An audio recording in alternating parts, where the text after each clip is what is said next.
Oo. Kasi nga, Ano, nagpipigil eh. oo. Saka nilipat mo sa ball mo na yung ano. Dati kasi hindi masyado carbs eh, dahil dito lang eh. Eh nung nag-ball ka na ng foot mo.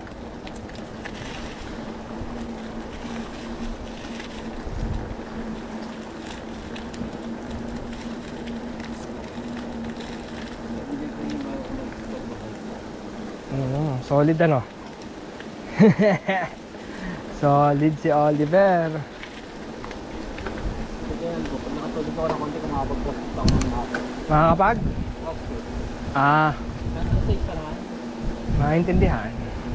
Kung hindi siya mag-ano. Kasi parang ibang parts na kailangan konti naman eh.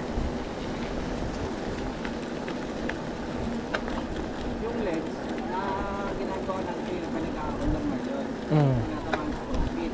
Kasi yung kanina, nag-group ko, parang ibang mga group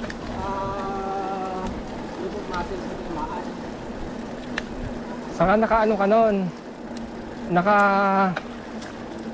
Hindi ka nag-relax ng muscle mo nun. Sa preno yung Ayun yung tension. sa preno, hindi mo rin alam kung mali, kung tatama kung ay unahan mo ano. Ay, hindi. Sobrang ka sa preno. Ano eh? Basta wag lang sobra sa harap. Pero wag kang matakot yung mag-brake ng harap, kailangan mo yun. Saka yung skid sa likod, part din yun, may mga switchback na kailangan mo mag-skid.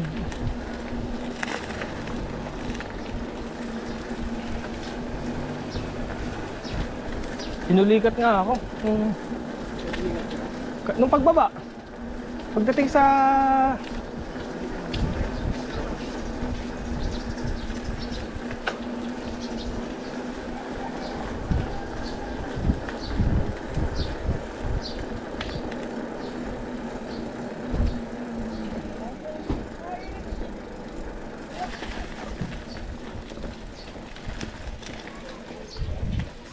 tayo sa Pampila na tricycle.